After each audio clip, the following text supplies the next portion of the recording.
Welcome to Heart Over Gold, the channel where love, kindness, and humanity shine brighter than any fortune. In today's story, Clara and Daniel's fractured marriage faces an unexpected twist when love becomes a choice, not a need. Amid the storm, they realize that true love is about partnership, not control, as they navigate second chances and painful decisions. Don't forget to like, subscribe, and share your thoughts in the comments, and keep up with our latest stories. She collapsed the baby on the day of the divorce, copying exactly the silence that existed between. The smell of old paper in the civil registry was so strong that it was deafening, and the smell of fresh ink, which was unrelated to the story, was bureaucratic. It had just closed, and Daniel and Clara sat across from one another, a cold distance separating them. Table and a pile of documents that sealed the love that had once existed instead of being undecided. She gripped the pen tightly to prevent her fingers from her name was already written in black ink, trembling and waiting for Daniel's, who signed. The last one kept his immobility. His features were as rigid as ever, and his dark eyes concealed any hint of he took the pen with the dexterity of someone used to making firm judgments. And the stroke on the without hesitation. The paper was swift and firm, and there were no protests or tears shed. A final effort to make things better, merely a tactful farewell. Clara felt a burden in her chest. But it wasn't from regret, but rather from fatigue. Only the divorce, the months of fatigue, the restless nights, endeavor to keep her honor intact. As everything around her fell apart, and since she had nothing left to cling to, she picked up the papers stiffly, fingers, and stood up. But it was a minor, unimportant motion. However, something inside of her caused the room to spin, and her ears began to ring sharply. The impact wasn't severe, but the sound of her body hitting the ground was before anyone else could respond. He was by her side when Daniel's world fell apart. His voice, which was always so controlled, suddenly became panicked. "Clara, talk to me." Her lips were parted as though she was trying to breathe, and her face was pale. She didn't reply, appeared to drag as the registry staff spoke, their voices blending in a far-off echo. However, Daniel only heard his own heart pounding wildly in his chest and saw Clara. He called Anne. His voice sounded like a roar. And the following few minutes were a haze of sirens, and even though she was unconscious, Daniel held onto her hand the entire time as red lights reflected in the building's glass. He didn't understand why it was so important that Clara's skin was warm. Is she still alive? I didn't know why, but after signing those documents, he became desperate when he felt her feeble pulse beneath his fingers. I had not felt well for a while, but everything changed at the hospital. Before her eyes opened, Clara smelled the antiseptic and heard the monotonous sound of monitors. She blinked against the eye, felt the world spin a little under the room's white light and the white ceiling. The white walls are so empty and sterile, and she noticed that Daniel, wearing the immaculate suit from a few hours earlier, was now rumpled, and his tie knot was loose. But what truly drew her in were he gazed at her as though he had seen a ghost, as though he had been lost before. When the door opened and a doctor came in, Clara couldn't say anything. The man had he was about to say, "Mrs. Davies, we have your test results," but his expression was too formal. She made herself pay attention, realizing that your spell of fainting was brought on by a drop-in. Given your condition, blood pressure is normal. Clara scowled. The doctor hesitated, as though she should already be aware of my condition. "But she didn't congratulate you on your 3-month pregnancy." The silence that ensued was Clara blinked, her mind racing in 1,000 different directions as she tried to take it all in. The words searching for a logical error or an explanation that wasn't that. When her eyes finally locked with Daniel's, she realized she was pregnant. He was no longer breathing, and his eyes, which were always hidden, would never be the same. For the first time, everything was now open in a way she had never seen before. Daniel was lost in his life. What had been the end of them had become the beginning. Clara felt the weight of something much larger weighing down on her. The doctor's words continued to float in the room's silence as though time had stopped moving forward at that precise moment. She didn't understand why that hit her so hard when they were talking about being pregnant. It wasn't as though she hadn't thought about the possibility that she might have had symptoms, such as fatigue, which she blamed on that. Everything made sense now, but she mistook the stress of the divorce and nausea for anxiety. Knowing was not the same as feeling, and she experienced the impact, like Daniel was still there, an electric shock piercing every fiber of her body. Standing motionless, staring at her as though anticipating a response, validation, or anything else that would aid in his processing of the new reality. Clara, however, had no reactions, so she turned away and stared at a spot on the white. She required something sturdy that would remain in place under her feet. It doesn't alter anything because the words were released before she could put up a strong barrier to keep them in. Attempted to talk about the confusion that was growing inside of her, but Daniel always saw that her voice had a faint tremor, and her hands resting on the sheet were a little clenched. He stepped forward, and Clara sensed his energy seeping into the gap between she was more familiar with, the woodsy scent of the perfume than he was. When they were still a couple, they were constantly there on her skin, in her sheets. Couple, and she permitted herself to think it might last forever, but now she had to keep things under control. This is our child, Clara, and his voice wasn't. Normal firmness was a fact that carried weight. It wasn't a disagreement or a directive. The burden of everything they had lost and what was still there.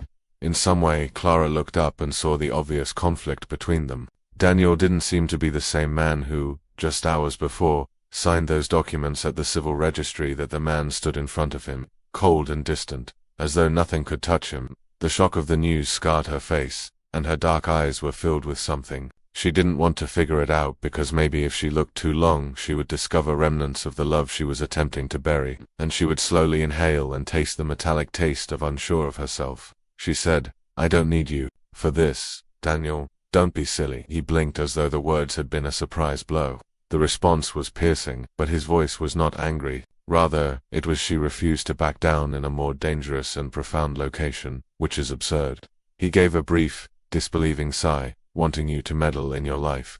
Clara gritted her teeth and laughed. "This isn't just about you." "Oh no, because you were unaware of any of this until a short while ago when you signed those." Daniel leaned forward a little, narrowing the papers. "I'm no longer your wife. Despite their distance from one another, I am still the child's father." And Clara sensed her face remained neutral despite her racing heart. She refused to give him that satisfaction. Daniel raked his hand through his hair, a sign of impatience that she was well aware of. "Battling an internal issue. Can you keep me out?" "I don't know the truth," but she avoided looking at it because she didn't know how to handle it. Without feeling the burden of the pasting on her shoulders, she was unsure of how to proceed. It was the first time she had spoken honestly since the shock of that news hit. He remained quiet for a while, observing her as though attempting to make sense of every idea she was still unable to arrange. Clara said, "I'm not going anywhere," and she closed her eyes. Feared because, despite her best efforts to ignore it, a part of her wanted to think he was being honest, and that part was too risky to hear. So Clara turned away, sensing the heat, remained in the room, watching the oppressive weight of Daniel's presence. That intensity always exposed her, but now there was no space for weakness, not after all that they had endured. She briefly closed her eyes in an attempt to find some peace amid the chaos swirling inside her head. But all she discovered the echoes of a past that had never entirely abandoned her. The story was never typical at first. It appeared unbeatable at first glance, was coincidentally one of those occasions that fate carefully plans, and Clara was in Paris for Daniel was attending a business conference in a foreign city where two strangers met by chance. By the unquestionable spark that appeared as soon as their gazes locked, he exuded charm and confidence. There was something in the way he gazed at her, as though he saw something in her that went beyond words, that nobody else noticed. Clara's tendency to act impulsively, however. She accepted Daniel's invitation to dinner that evening without when they first started. They spent nights in dimly lit restaurants in Paris. Whispered discussions regarding goals and aspirations, as well as promises between it, was unlike anything Clara had ever experienced before. The world seemed more intense when she was with him, and Daniel gave her a sense of aliveness, and it wasn't long before they returned home in a manner that no one else had. The courtship swiftly developed before things got even more serious, into a brief engagement and marriage that initially appeared to be flawless. But this was a lie. The first where indicators appeared subtly, like tiny fissures in a wall that seemed to be intact from a distance. Daniel had always a man of unquenchable ambition. He demanded more than just the best. He was strategic, methodical, and committed to creating an empire that would be indestructible, and Clara initially admired that quality in him. Nevertheless, she quickly discovered that his ambition dominated everything around him, including her evenings, which had previously been spent laughing and having lengthy dinners, became lonely. Daniel was at meetings more often than at home, and by the time he got back, it was too late. The silence grew between them for any meaningful conversation. Taking up the area that was formerly occupied by love, laughter, and desire, Clara made an effort to persuade herself that it was only a phase and that things would get back to normal. But that Daniel was never the kind to yell, and he never specifically prohibited anything. However, there was always a remark, a suggestion, or a glance that stated more than words. I can give you everything. You don't have to work any longer. I don't think it's a good idea for you to travel alone, and this dress is a little daring. What will people think? I believe that initially, there were minor concessions that didn't seem important enough. It was an issue, but gradually, she became aware that she was vanishing. Invitations to events became less frequent during the marriage, as did social gatherings with friends. They became the subject of covert disputes, and Clara lost recognition of the woman. She tried talking about what she saw in the mirror, and eventually found the confidence to tell Daniel how she felt. He didn't listen, suffocating her need for personal space. Clara, that's all in your head. I only want what's best for you. Daniel was never able to comprehend that what she initially requested was not what was best for her. When Daniel laughed, he did so as though the concept were ridiculous. The second time, he remained silent for a short while before merely altering the subject. And he gazed at Clara incredulously for the third time when she was unable to breathe within the marriage. I've given you everything except freedom and choice, so I'm not sure what else you need. Aside from the belief that she still controlled her own life, which is how their love ended, not in a major scandal or terrible treachery, but in the gradual, irreversible breakdown of a marriage that ceased to be home and is now in the hospital, where she must confront the man. Clara felt as though she were back in that moment when she was loved more than anything. Like a ghost that would not go away, the past crept into the present. Even though Daniel was no longer her spouse and could no longer control her, she was afraid because he still had control over her emotions. You can want to be a part of it. She breathed slowly while maintaining a firm voice. This is Daniel, but I don't want you close to me. Did you still blink? Clara pursed her lips and said, hate me that much? Hate you, but I don't hate you. Daniel's issue is that he appeared perplexed for a brief moment before something shone in his eyes. Understanding and a glimmer of hope that this wasn't about Clara. Daniel and I signed those documents, but a paper doesn't mean that it's over. Her heart tightens. Erase our past selves. Clara looked away, but it could keep us from being once more. The question lingered in the air. Did the past follow them? Daniel was never a man who took defeat well. To him, everything was a struggle, whether they wanted to or not. When it came to strategy, planning, and control, he was always precise. He had established his career by knowing what he wanted and how to achieve it. His life was structured as though the entire world were a chessboard, and he was constantly the Clara was never a pawn in that game, despite being the most talented player. Now for the Daniel was unsure of what to do for the first time in his life, so he observed her from the arms folded across his chest on the opposite side of the room, seemingly in an attempt to shield Clara's closeness to him since they learned of her pregnancy had increased, rejecting every effort at intimacy. But there were times when he observed her resistance faltering, at times when their eyes locked for an extended period, when the silence between them grew more intense, their fingers unintentionally touched. She still had feelings for him, despite the words they attempted to exchange. Daniel clenched his jaw and turned his head away, knowing that it would not be sufficient. The window outside, the day continued regardless of the turmoil inside of him. He detested the sense of helplessness, an uncertainty that crept under his skin like a poison. But if he was sincere, he had to demonstrate how he had changed. He wasn't sure how to change himself, but Clara had always been his. Aside from his demise and redemption, and now everything hinged on his ability to persuade her that he would never abandon her again. He turned to face her once more and noted how her arms remained crossed like an imperceptible barrier, keeping her eyes fixed on the ground. You can't push me away from this. He noticed the internal conflict reflected in Clara's eyes as she slowly raised them. Although I don't intend to alienate you, that doesn't mean I have faith in you. Daniel taking a deep breath. He suppressed his natural response to the older a different version of himself would have argued and attempted to use logic to prove it was well structured, but it had never worked with Clara, and if he wanted her to believe him, he would need to behave differently. He moved forward, but Clara didn't back down. Away, but her body tensed. I realize that words cannot express how she felt, but if you give me the chance, I'll prove to you that I'm different. She laughed, but her laugh lacked humor. Do you believe this is a contract? Daniel studied something that can be resolved with assurances and promises. After a brief pause, the person said, no, I think it's much more than that. Clara blinked, her lips parted as though she was surprised by the response. He was about to argue, but nothing came out, so he stepped just close enough till she held his gaze and let me feel her rapid breathing. When things got tough, would you still be here? He didn't think twice. Yes, and I choose you, Clara. Closed her, when work demands your whole attention. Eyes as though taking in those words, and then she opened them once more. Daniel recognized that although she wasn't yet prepared to give up, something had changed in her. Observed that she didn't back down this time, and that she kept her gaze on his for a little while before looking, although it wasn't enough. It was a start. Do you believe Daniel has genuinely altered, or is this merely a transient response to the news share? Your opinions are in the comments section. The months flew by, which once appeared to be an unforgiving foe but has since turned into a silent ally, enabling Clara and for them to both manage this new reality at a reasonable pace.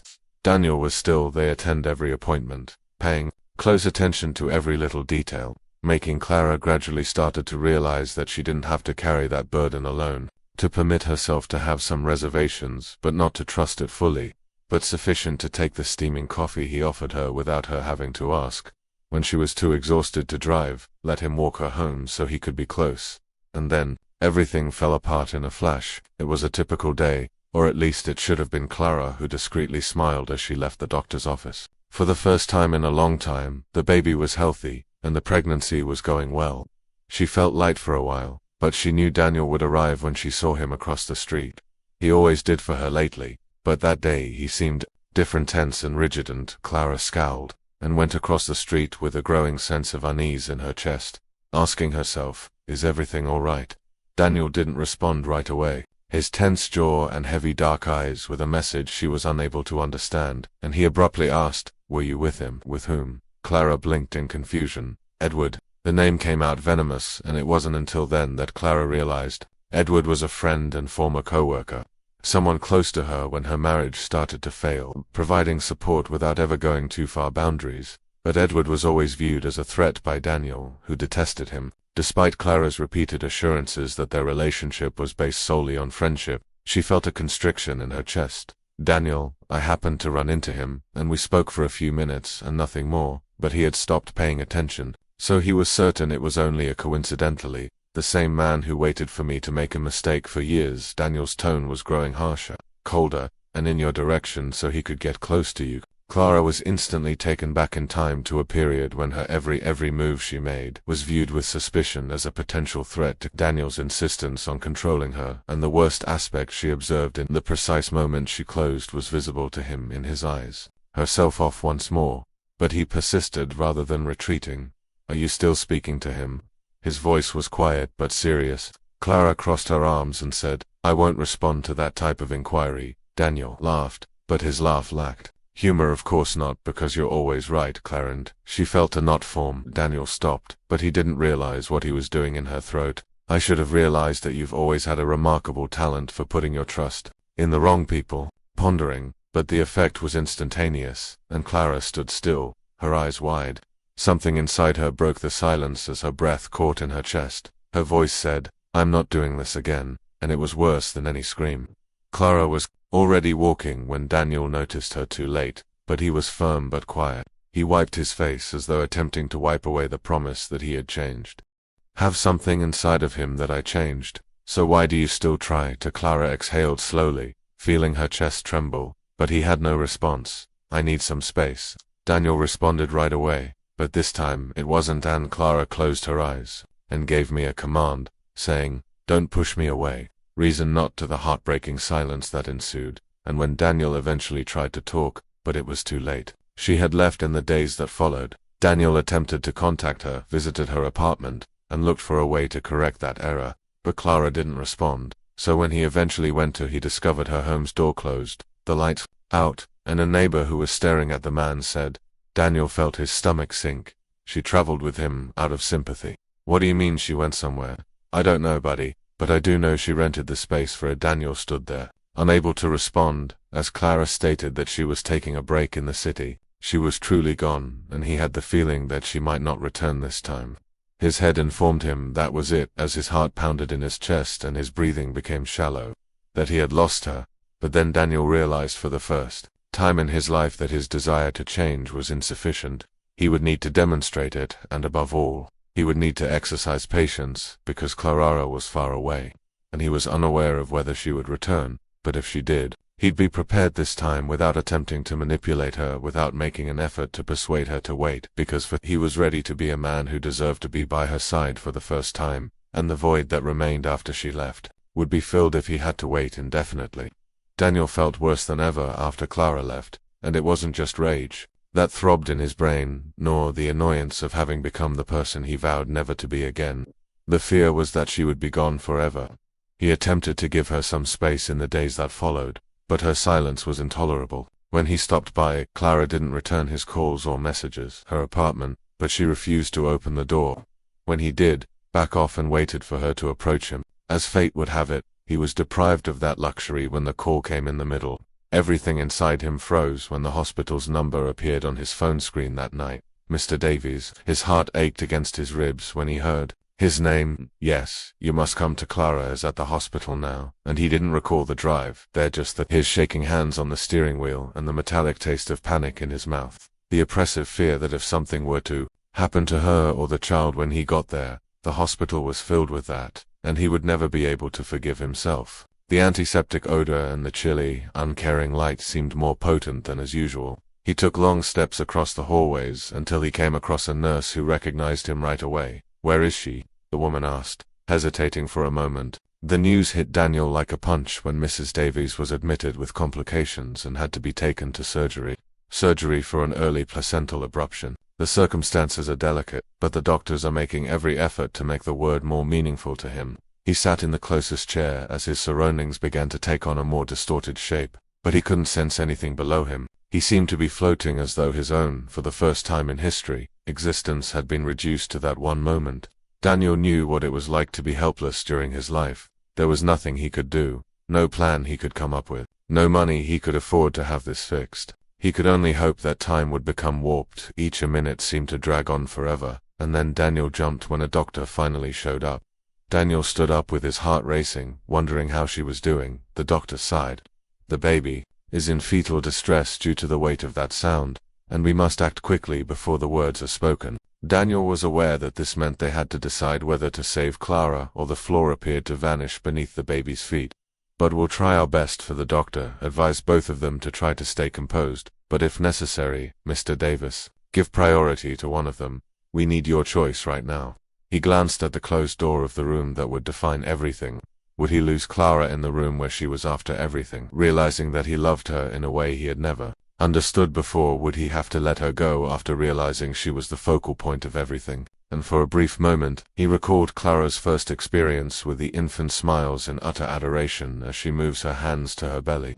Clara touched the ultrasonography image as though she had known that tiny life for years. Clara said quietly, inside her, "I would do anything for my child one night, even if I didn't know he was listening." He closed his eyes for a moment, realizing that that was all that mattered. Instant inhaled deeply and then turned to face the doctor who was trying to save the baby. Daniel stayed there while the doctor nodded and vanished down the hallways. Alone with the burden of the hardest choice he had ever had to make, went slowly, and everything was ready when the surgery room door opened. He stopped because exhausted nurses surrounded him, but look at Clara. She lived, and the baby did too. However, Clara was pale and weak, and her eyes were heavy with fatigue. When their eyes finally locked, something gleamed there, but it wasn't anger or pain. Complete relief. But there's a profound difference between thankfulness and she moved her lips in incomprehension, her voice barely audible. "You selected the baby, Daniels. I made the decision you would have made." And their silence was tight, thick, and the tears came from her instead of him.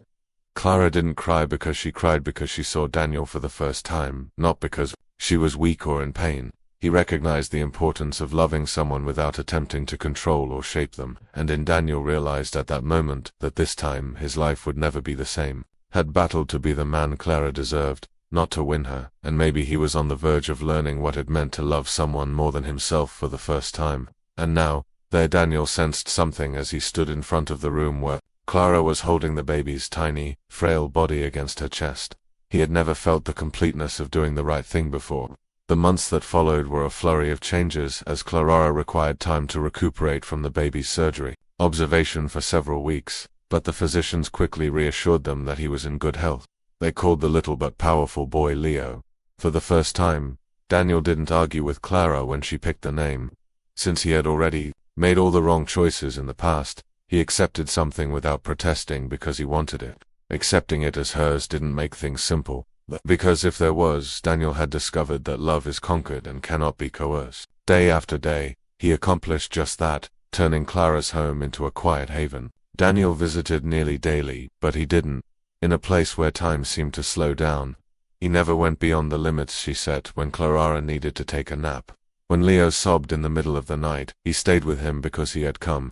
Before, when Clara felt disoriented and overburdened by everything, she could get up and Daniel just showed up without pressuring or demanding anything. Clara was waiting when she became aware that for the first time, Daniel wasn't attempting to define or dominate her. He just stood there, silently certain of what they would be, like a solid foundation that she could use or not. He changed, and she followed suit, because Clara eventually noticed that she was viewing him through new eyes. Not the Daniel that she feared or the Daniel that she had left behind, but the Daniel that held Leo in his arms with a level of tenderness she never thought he had. When the baby cried, Daniel, the coffee maker, didn't lose patience. Without uttering a word, just placing the cup on the counter for her each morning before he left, Daniel, who realized when she needed to be quiet, and gradually Clara felt the armor. After a while, she started to crack, and then something happened. The first, when Daniel sat next to Clara on the sofa, she was holding Leo when he accidentally touched her again. He ran his hand softly through the infant's hair, and then his arm touched hers, an unimportant touch. But Clara sensed the warmth of his skin. She recognized that gesture, and in a moment she felt the years go back. Heart rate, and Daniel was already observing her when she looked up.